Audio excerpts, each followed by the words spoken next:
encourage each other to try to put Islam down. Islam is still the fastest in the United States and in Mexico. I have access to some of this firsthand because I travel those countries and I visit them, and alhamdulillah, I personally have witnessed many thousand people entering into Islam. Alhamdulillah Rabbil Alameen. In addition to that, there's another statistic that, according to Madeleine Albright, back at the time of the Clinton administration, when President William Clinton was in office, and during the time of Ramadan, she said that 1 in 4 people on earth is a Muslim. According to our statistics, it's 1 in 5, but I hope she's right. Bill Clinton said that Islam is the fastest growing religion, he said. In 2001, George W. Bush, the second Bush in presidency, said that Islam is a peaceful religion. These are statistics that you can verify yourself from the newspapers. But I'd like to mention a statistic that you hardly ever hear anything about, even from Muslims, because it's not really that much, it's not that well known, nor is it published. However, I think it's quite interesting. I think it's a phenomenon that probably is worthy, at least, maybe not a book, but at least an article. And that's the subject of religious leaders of other religions who vacate their office, leave their jobs, and switch from their religion to Islam. Because when a person changes from one religion to another, it could be for a number of reasons. For marriage, social position, to get better employment. You can understand some of these reasons. But when the leader of a religion changes to another religion, you have to ask yourself a serious question. What does he know that the other people don't know? What would attract him to such a thing? Now, according to the teachings of the psychiatrists, psychologists, those so-called mental scientists, which, by the way, are not in disagreement in this case with Islam, that the human being is really only motivated by 2 factors. The hope of a reward or the fear of a loss. People do something hoping to get something, or they are trying to stop something bad from happening to them. Well, this makes sense. So what would it be that this religious leader sees as a gain for himself by leaving his position, by walking out on his flock or his congregation? What would it be that he would fear that would cause him to turn his back against what he grew up in, what he studied in, what he holds his PhD in, or his degree? Certainly his notoriety or his fame or whatever he might have, that it would be very strange for a person to leave their religion. And I'll give you a case in point to think about. Recently, in the United States, a number of clergy from the Catholic religion were accused of a very heinous crime. A large number, in the hundreds and hundreds, were accused, and we won't go into whether or not they're guilty, but they were accused of having sexual relations with boys. They were accused of this. And as I said, we're not going to get into whether or not they're guilty, but certainly we can see this would be an opportunity for them to go to some other religion. But then on the other hand, what religion would accept people that do such as this? And there was no migration of any of these priests or bishops who left their religion because of this reason. They stayed in their religion. It happened in 2001, on the 4th day of July, and it wasn't being celebrated as 4th of July because I was in Cairo, Egypt. They don't celebrate 4th of July over there. But it happened on that day on the front page of the newspaper, they were mentioning that the government had taken away the license from a newspaper to print newspapers anymore. They can't be in the newspaper business because that newspaper was guilty of putting pictures of a priest on the front page, second page, and third page, because all these pictures were pictures of the priest with a woman, different women. He was with her with no clothes and doing so and so, and it came that these pictures had been taken by the priest himself. He was blackmailing them to get money from them after he would do this thing with them. And it was movies that he was making. And somehow he got caught, and they published it on the news. Well, of course, you know, instead of punishing him, they punished the newspaper for reporting it. I wish they would do that over here. Punish the newspapers for what they report. Alhamdulillah. Who wouldn't have any newspapers? Who wouldn't have anything to put in the bottom of the bird cage, would we? Anyway, I'm mentioning this because I thought about it, and I said, you know what? That priest got in big trouble, right? I mean, if it happened over here, my God, they might, who don't know what they would do. All they did to that man, by the way, they just moved him to another parish. They moved him to another area, and he was still in business. But the newspaper's not. Why didn't he go to another religion? Why didn't he go to Islam? Why didn't those priests of the Catholic Church go to Islam? Why didn't the bishops, why didn't those other people who got in trouble, why didn't they leave their religion and go to Islam? I mean, after all, if that's why people would leave, that would be a good chance. And we do know that people from the leadership of both of these religions have gone to Islam, but they weren't being accused of anything. In fact, they were being hailed by their people and their congregation as being some of the best of their leaders, of course, until they went to Islam, and then they were the worst of the worst. Is this the first time such a thing has ever happened? Is this a new phenomenon? And actually, if you study in the biography of the Sirah of Rasul Sallallahu Alaihi Wasallam, if you look to the biography of Muhammad, peace and blessing be upon him, you will find that very same thing was happening during his time.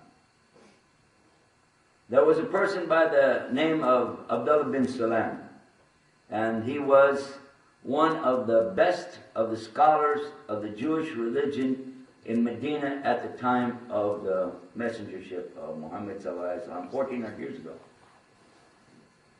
And when he spoke to Muhammad sallallahu alaihi wasallam and asked questions, he came to understand that, in fact, this is the very prophet we've been talking about, thinking about, and praying for, and so and so. This is him. He knew. He understood. He said, but before I do anything, I want you, before I talk to my tribe and show them that I agree with this message, I want you to ask them who I am. Ask them. Ask about me. So Muhammad sallallahu alaihi wasallam, he went in front of the tribe of these Jewish people there, the Arabs, and he asked them about Abdullah bin Salam. They said, Wallah, he is, I swear, he is the most knowledgeable of religion of us, and the son of the most knowledgeable of us, and he is the best of us, and he is the son of the best of us. More or less the translation.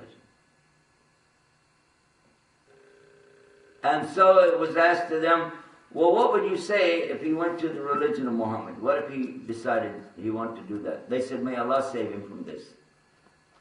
A'udhu billah. And he stepped forward in front of them suddenly, and he appeared in front of them, and he told them, Ashhadu an la ilaha illallah, wa ashhadu anna Muhammad Rasulullah. He said, I bear witness there's none worthy to worship except the one true God, Allah. And I bear witness Muhammad is his messenger. And the people turned and they said, he is the worst of knowledge of us, and the son of the worst of the knowledge of us, and he's the worst from among us, and the worst of the son of the worst of it. All of it, they're away from him immediately. How could people change their minds so quick? We'd like to also mention, before we get to our story, a Christian who at that time, and there were several famous Christians at that time, scholars of their religion, such as Adi bin Hatim, and also Salman al-Farsi.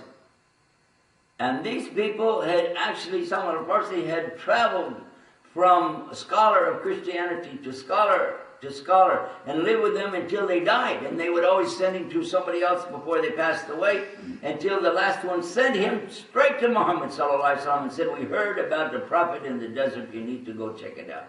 Something like this, more or less. And he did, and he heard what Muhammad sallallahu alaihi wasallam said, what he responded to the questions, and he said, there's no doubt this is the prophet of Allah that was promised in the scripture. And by the way, while I'm mentioning it, even when the Prophet sallallahu alaihi wasallam, when he first got the message, he got the calling or the initial words of the Quran, which came to him in Jabal Nur, the mountain of light, when Gabriel, the angel, came to him and told him, Iqra bismi rabbika alladhi khalaq. When this came, he went to his wife, sallallahu alaihi wasallam. When he went to his wife Khadija, and he told her, cover me up. And she said, what's going on? He said, just cover me up. And she covered him. And he was acting sort of strange, you know, because of this amazing thing which just happened. When she came to understand what was going on, she was the first to say, I accept this message. You must be the messenger of Allah. And she bears witness to La ilaha illallah Muhammad Rasulullah. None worthy to worship except Allah, Almighty God alone, and Muhammad, the messenger of God. And then she, Khadija, his wife, took Muhammad sallallahu alaihi wasallam, peace be upon him, to her uncle Waqara. And when they went to the uncle was old. Probably, according to one I read, it said like maybe 90. He was an elderly man. And he was one who had translation of the Bible to the Arabic language. And this, he was saying, is the scripture mentioning that, in fact, this is the one. That Muhammad, he is the one. He said, I wish I would live long enough to see the time when your own people are going to cast you out, going to throw you out. And it happened exactly what he said. Just like he said it was going to happen. How would he know except that he had the scripture right there saying what was going to happen? So Muhammad sallallahu alaihi wasallam was believed by Waqara to be the messenger of God, and that God is one and he has no partners.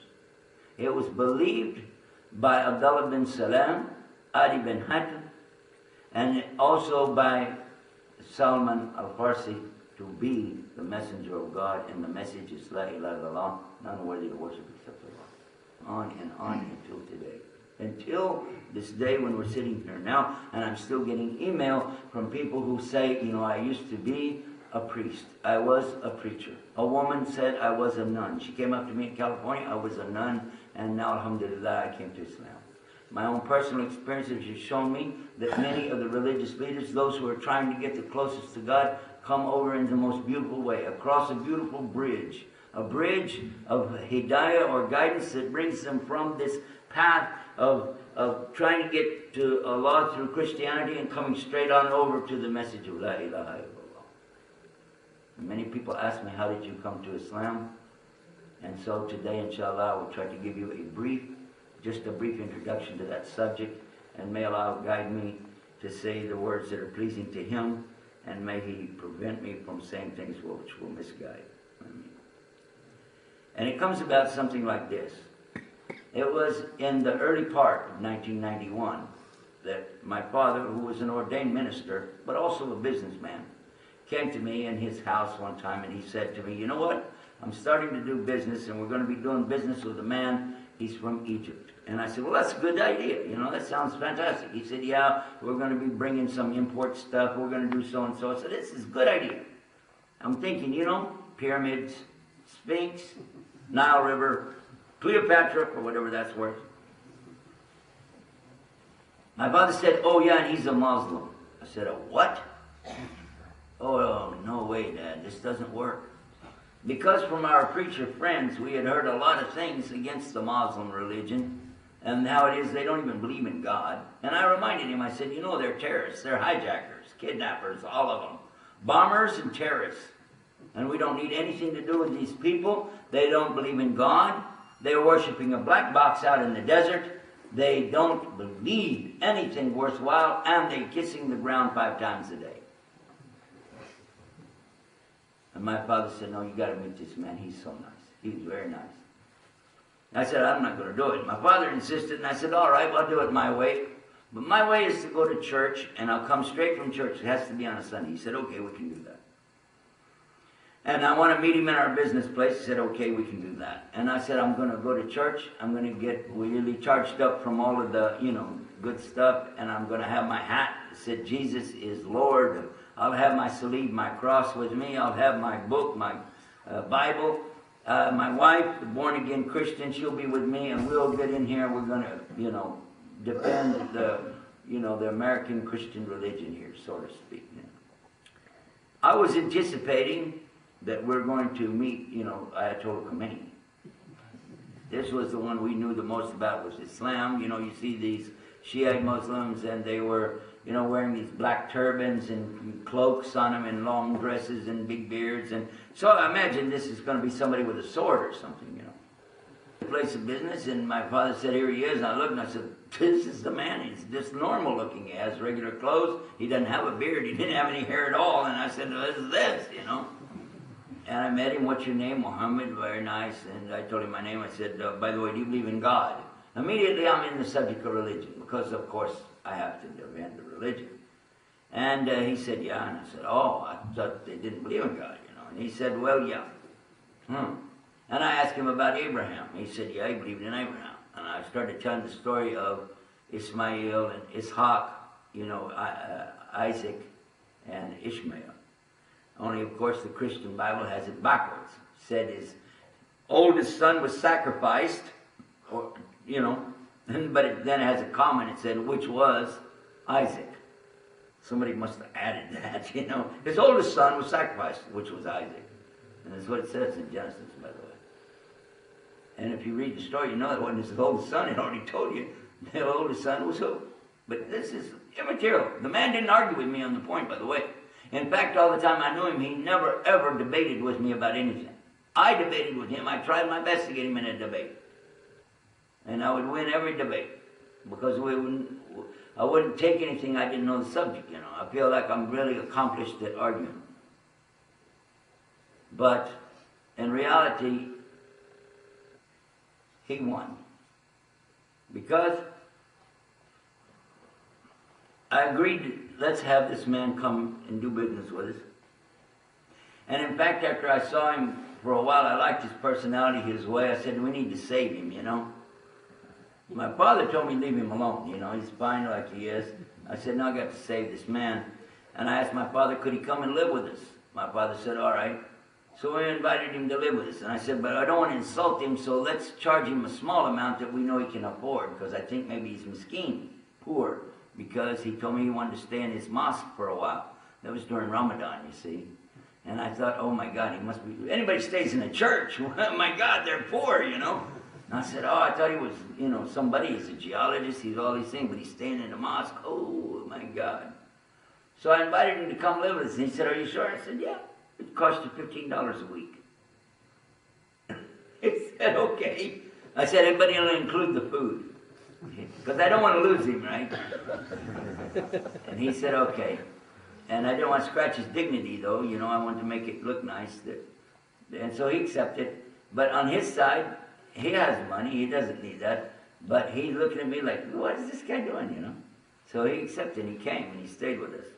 Now, exactly at the same time that was happening, another person who I'd known for a long time, a friend who was a preacher of Christianity, a sort of an odd person, he liked to take a big cross about 12 feet long and bolt that thing together and put it over his shoulder and walk carrying this cross. He'd go down the highway, and he was famous because people would see him coming with that cross, and they'd send out a news crew. Is this Jesus? What's going on? What are you doing? What's your cause? And he'd preach Christianity, and it was kind of unique, and he had, his children had twins, and the twins would go with him, and it was a big deal. he had a heart attack. The man had a heart attack. He went to the hospital, and I went to visit him. And I was worried that, you know, something happened to him, so I like to go every day, spend a few minutes or an hour or so. Well, I was there in the hospital with him one day. One of the roommates that he had was in a wheelchair, also had a heart problem. And I want to, you know, witness to him from the Bible. You call it dawah, we call it witnessing. I'm going to witness to this man. Like Shaheed, you're going to give him your story. And I have my Bible, and I tried to preach to him, and he told me, just, you know, like, leave me alone. I told him, I asked him, you know, your name, and he just said, Pete. I said, okay. And where are you from? He said, I'm from Mars. Well, in Texas, we have a place called Venus, Texas. So I thought, where's Mars, Texas? I didn't know this place. But he was actually being a smart aleck with me, you know. And I tried to talk to him from the Bible about the story of Yunus alayhi salam, Jonah going in the whale, and how he had a lot of problems.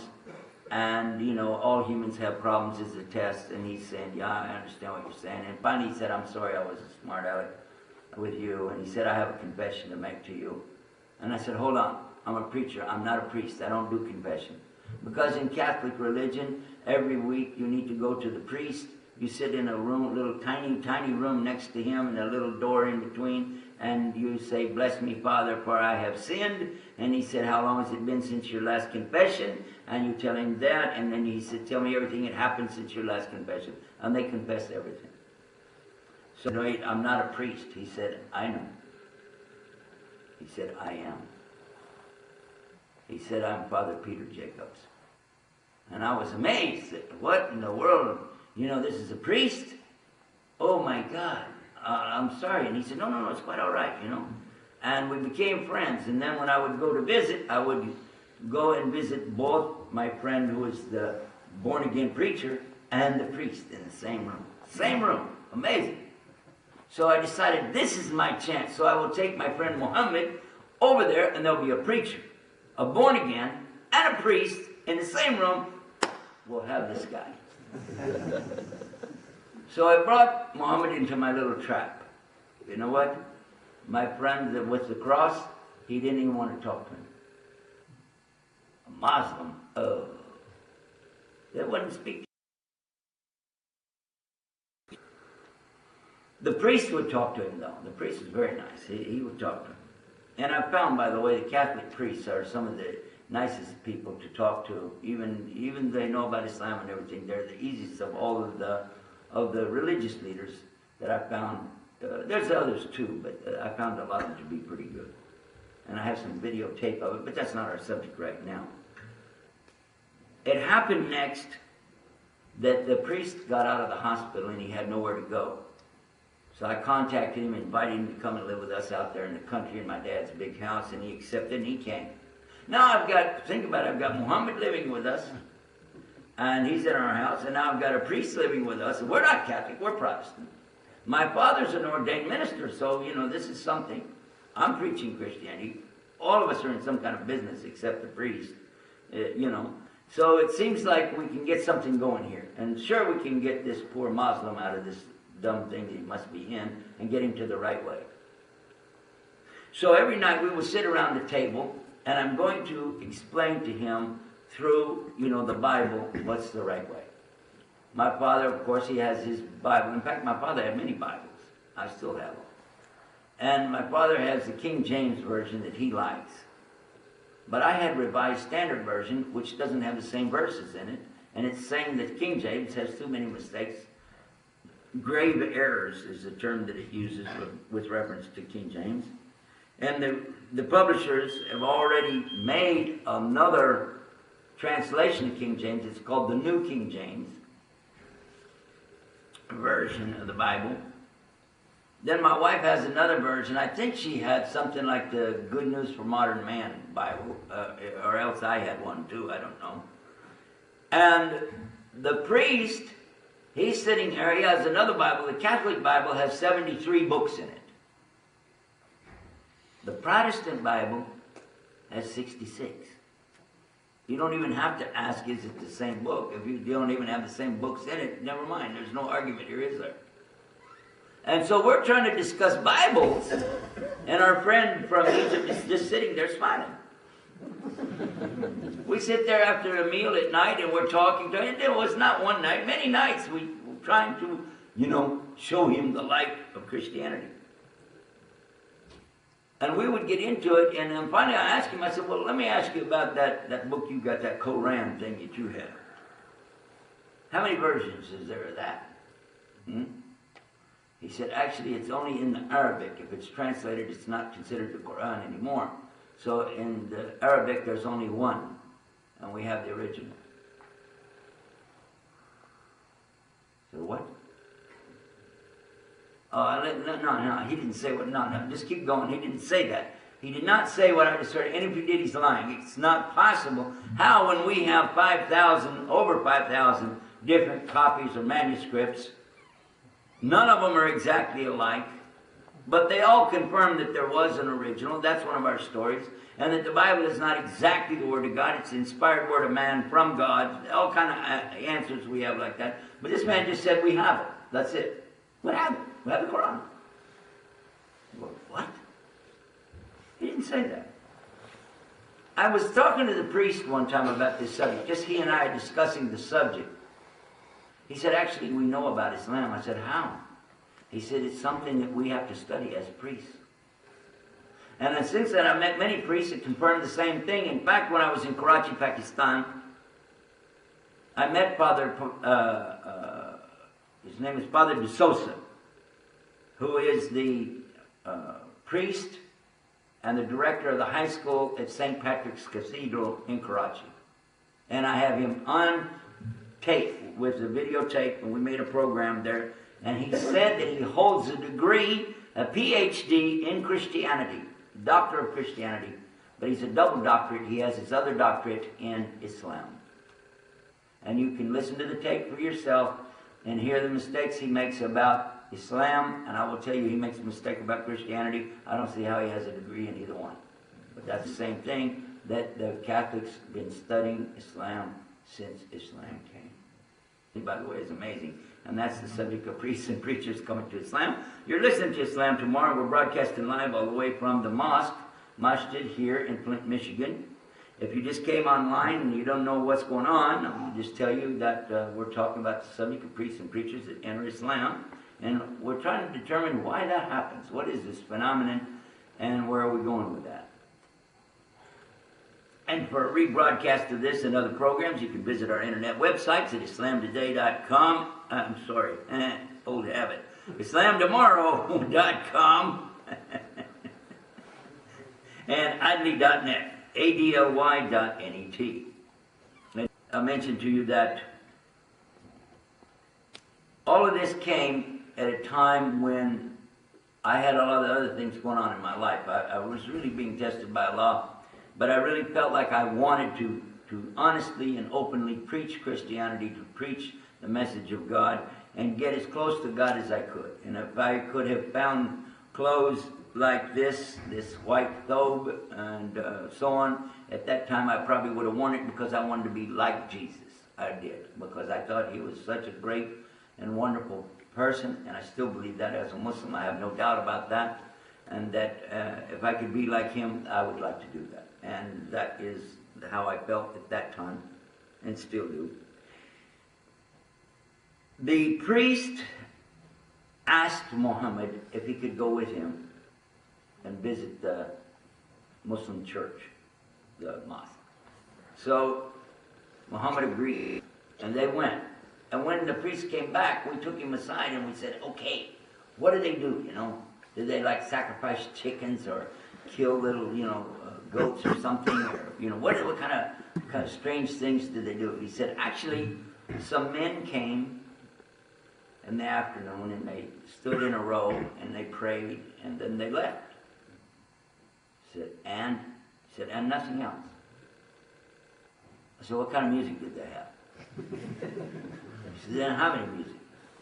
Now, one of the businesses I had was pianos and organs, and we had stores that sell musical instruments. Pianos and organs was our mainstay. We had Estes Piano Company, Estes Organ Company, and Estes Music Studios, and so that was a big deal to me.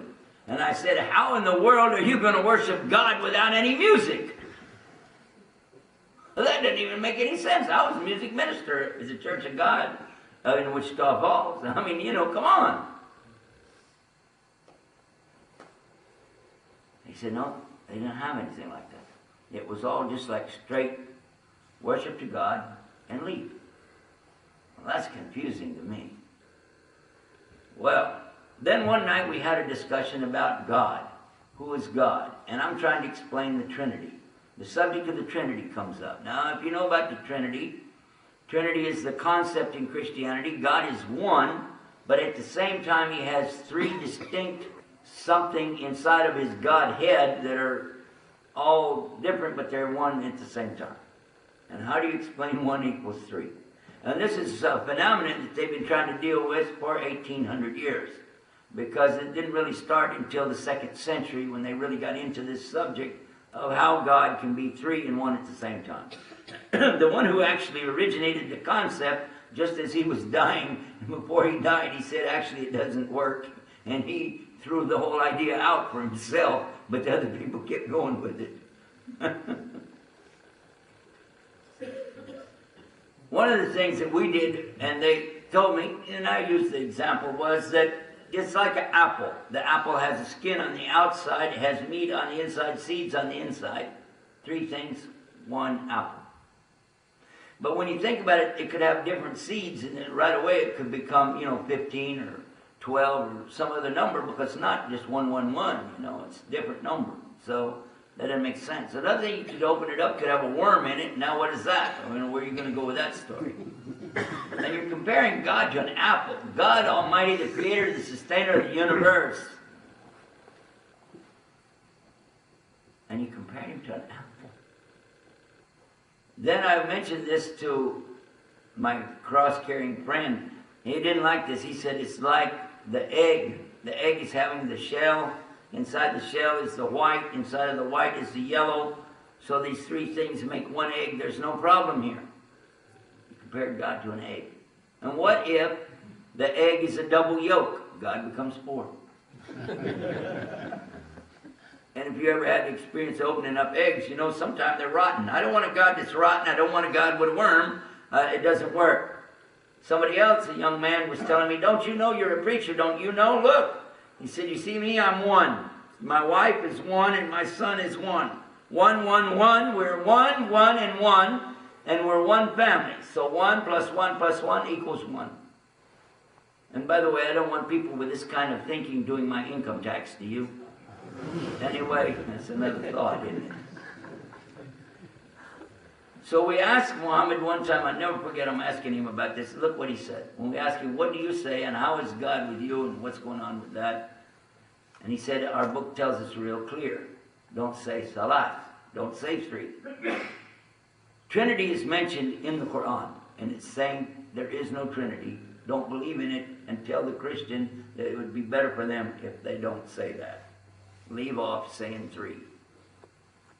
So Trinity mentioned in the Quran. But Trinity is not mentioned anywhere in the Bible.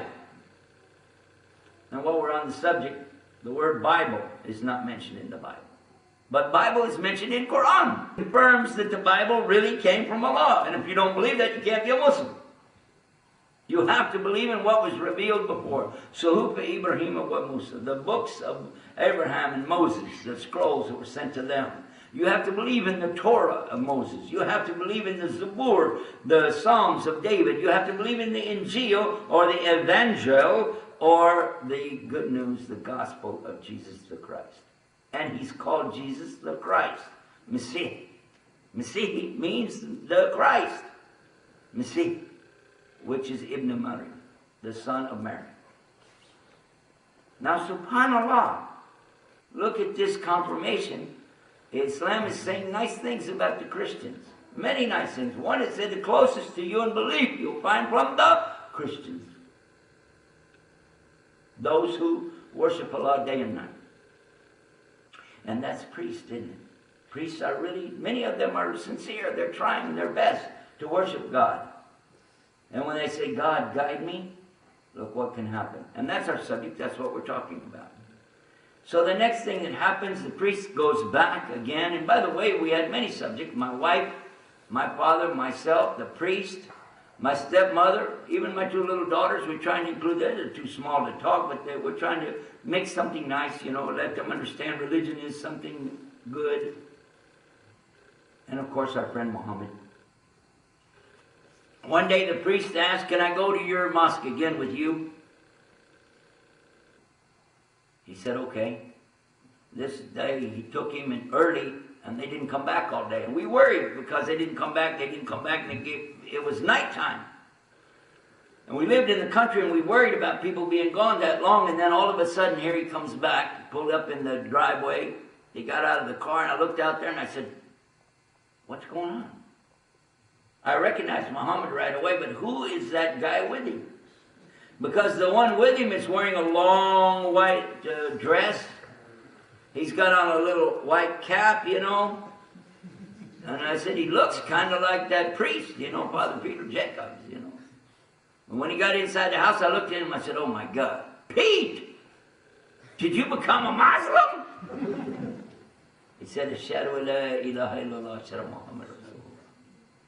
He said it in English. He said, "I bear witness there's no God to worship except God. Muhammad's his messenger." I said, "A Catholic priest. Look at this." I went and I got my camera. And I set it up. And lights, I'm going to record this whole thing. I want to ask him all of this stuff. I said, "This is amazing. How can a priest from a Catholic church, a man who has dedicated his life to serving the Lord, and a priest can never get married, never have any children. He lost everything for his belief. You know what I mean? Give up the world. He was preaching in South America, Central America, and Mexico.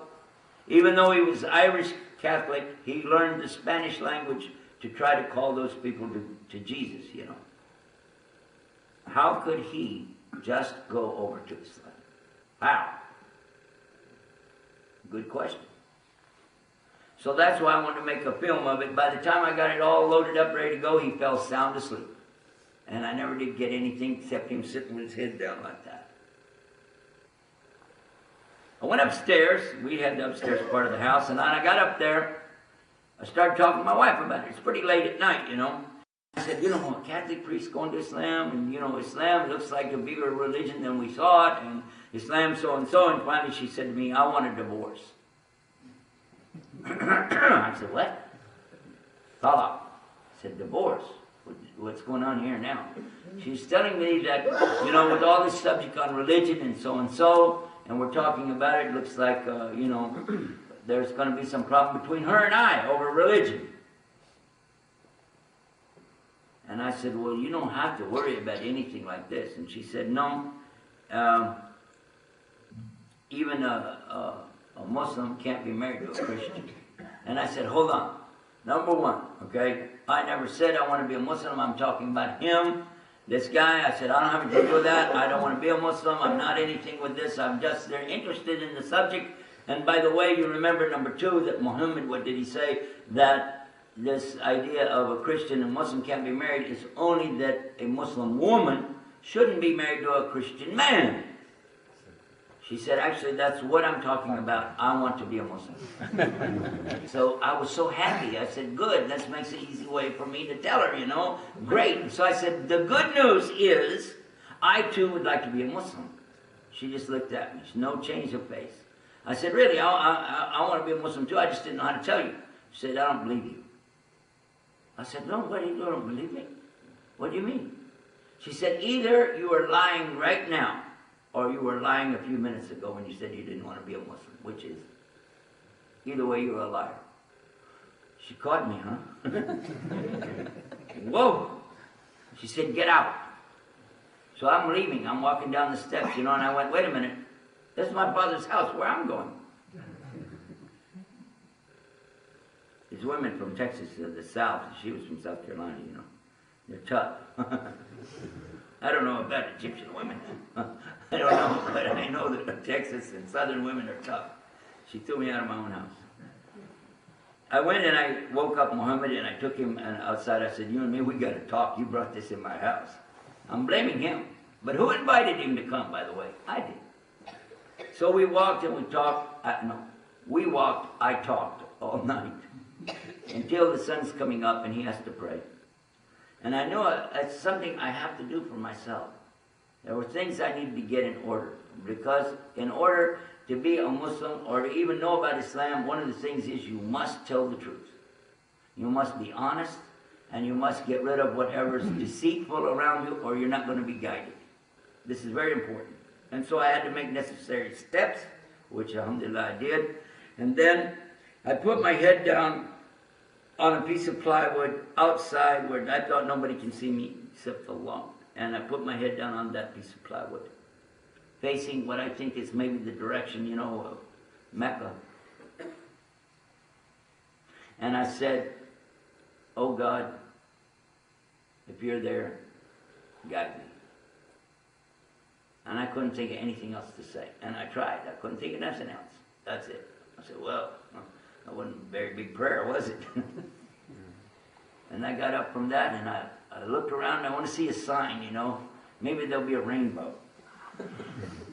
Or, you know, a star in the daytime. That would be interesting. Or some angels, maybe, or some music, or birds, or nothing. Just a cloudy day. Kind of like today. Look out there. It's just kind of, you know, a plain day. That's all it was. But inside, I realized something different. I realized that a person has to change themselves. If you don't change yourself, isn't anything going to change? And in Islam, we know that. Because Allah said in the Quran, He never changes the condition of a people until the people change themselves. And I knew I wanted to change. I wanted to stop being, you know, prejudiced. I want to stop being hypocritical. I want to stop being, you know, thinking I'm better than somebody else. I want to stop being shifty diddlings in business. I want to be honest and straightforward. Really, really honest. Whatever is real and honest, I want to deal with that. And for sure, if it's something I don't know, I need to say I don't know what it is. And not pretend I know something I don't know. Real honesty. And by the way, in the United States of America, that's a very rare commodity to find real, true honesty. And I have found it amongst Muslims, by the way. Some Muslims. I won't say all, but some. Alhamdulillah. So I got up from that position and I thought about it. I said, I guess I have to do it today. This is it. I went upstairs, I made a shower. I came down, and in front of the ex-priest, now Muslim, and the Egyptian, I made the Shahada. Ashhadu la ilaha illallah. Ashhadu Muhammad Rasulullah. And then my wife immediately made her Shahada right after that. Amazing. I went to my father afterwards that afternoon. I said, Dad, what do you think? He said, oh, I'm really happy for you. I said, well, what do you think? He said, well, I told you. It's a good religion. Go ahead. I said, well, what about you? He said, what about me? I said, well, you said it's a good religion. He said, for you. So he didn't accept right away. It was some time later, actually, much later, that I was sitting in a masjid. And my father used to take me to the masjid. In fact, he began even praying in the masjid with us. And then people would come to me afterwards and they'd say, well, how long has your father been a Muslim? And I'd have to say, well, he's not actually a Muslim yet. He believes la ilaha illallah, there's only one God, Muhammad is his messenger. And he prays and everything, but he's not really a Muslim yet. And they go, huh? Then the next guy come to me, you know, and they'll say the same thing, and I say the same thing. And after a while, I got tired of saying the same thing. I said, well, they're sitting over there, go ask him how long he's been a Muslim. So one of them went, one of the brothers went to my father. My father was sitting actually close to me in the chair. And he said, sir, how long have you been a Muslim? And my father smiled, and he looked at me, and he looked back at the brother, and he said, about a year. I said, Allahu Akbar. My father just didn't want to tell me because we had, you know, he was stubborn and I was stubborn. We keep arguing over stupid things that don't. I learned later in Islam you should never even be in these discussions anyway. There are a lot of things that you can ask a scholar, but you don't ask each other. Because all you're going to do is just fight because you don't have the knowledge. You can't solve the thing, and you may be even saying wrong things. SubhanAllah. So that was my father. I said, this is amazing. Then we came to meet another one. His name was Joe. My father's name was Joseph. But a young boy, Joe, who studied in the Methodist Seminary in Tennessee. He found a copy of the Quran, and while he was going through the seminary is the school you go to become a priest or a preacher. And he found a copy of the Quran, he read it, he said, this is the truth, and he made Shahada and he became Muslim. After I became Muslim, I met another Catholic priest from Africa who had accepted Islam, and he took the name Omar. And he was one of the shining stars of Islam in Richardson, Texas. He was so sweet and so active. And then I met an archbishop from the Orthodox, Russian Orthodox Church who accepted Islam in New York, and then he came to Texas. And he told a similar story about coming to Islam that all of us do, that you're trying to get close to Allah, to the Lord, and then finally you try to worship Him the same way Jesus did. And mentioning the verses from the Bible that say worship, that he's telling the people, my God and your God, my Lord and your Lord. And whenever you try to worship the God of Jesus, the Lord of Jesus, the way that Jesus worshiped the Lord, which was to pray to Him direct with nobody in between. And Allah says, Man dalladhi yashfa'u indahu illa bi'idhni. Who can do any intercession unless Allah gives a permission anyway? And when you pray direct to Him, then comes the guidance of Allah. And then finally, I want to mention something to you in closing this little session today. It's not a little session, it's a kind of big one. But I want to mention this to you. That, as the brothers actually, we were sitting talking about it last night, they reminded me about a hadith of Rasul sallallahu alayhi wa sallam. Muhammad, peace and blessing be upon him, mentioned that if anybody asks from God, that God will give it to them. Ask and you'll receive it. If anybody is seeking after something, then Allah, He will give them what they're looking for. Remember we were talking about that, Tawfiq, remember? And then it says knock, right? I think you were the one talking about it, weren't you? Dr. Ashraf. Dr. Ashraf. They said it, knock, knock, and it will be opened. I have to tell you something. I was sitting with a scholar from Egypt one time, and he was giving explanation of Quran, and we were sitting there. I love to sit with the ulama of Islam, just sit there in the masjid and listen to them explain things. It's so beautiful. And he was saying, you know, that the Quran is nothing more than what Allah sent down before, except one verse. The Prophet ﷺ said Allah revealed a verse in the Quran which He never revealed in any previous scripture. And that ayah, that verse, is in Surah Fatiha. That verse is Ihdina Siratul Mustaqim. Guide us to the straight path. What's so amazing about that? What's amazing about this verse? But when he said that, it hit me and it hit me and it hit me. I kept thinking. This must be an amazing thing, or Allah would not preserve a saying like that for 1400 years for me to hear it, would He? What's amazing about this is something, let me go through, and I'm going to see, I have a concordance of the Bible in the English, and I can check it in the Greek dictionary, I can check it in the Hebrew dictionary, and I'll find, did he ever use such a term as this about guidance? Let me see, and I could not find anything like it exactly. But I did find the exact words of Muhammad sallallahu alaihi wasallam in the Bible about seek, and you'll find. And ask, and it will be given to you. And knock, and it will be opened. Knock on what? I can understand seeking and finding and asking and receiving, but knocking, what's this? What is this parable about knocking? Knocking.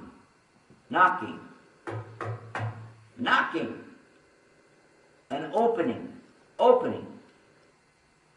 Knocking on the heart. Knock that heart into shape. Knock on that heart. And then it will be open. And it will be open. What will be open? What will be open? What is the name of the first surah in the Quran? Al-Fatiha. What does that mean in English? The opening. Oh my God. Oh my God. There it is. It opens up. And there it is.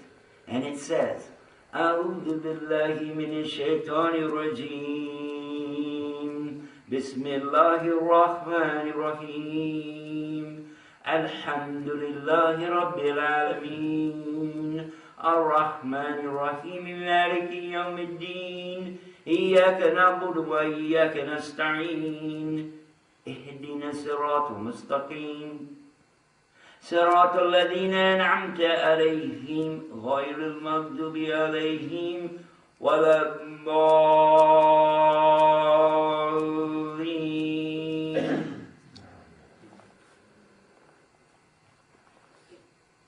What is this? This is the 7 oft-repeated verses. This is the opening chapter of the Quran. This is what the Muslim reads in his prayer, his worship, 5 times a day, every day, all of his life. This is the foundation of the prayers, without which your prayer is not complete. Not complete. Deficient. As the Rasul said. What does it mean? In the name of Allah, the most gracious, the most merciful. All praise is due to Allah, the most gracious, the most merciful, the ruler, the Lord, the sovereign on the day of judgment. You only do we worship, and you only do we turn to for guidance.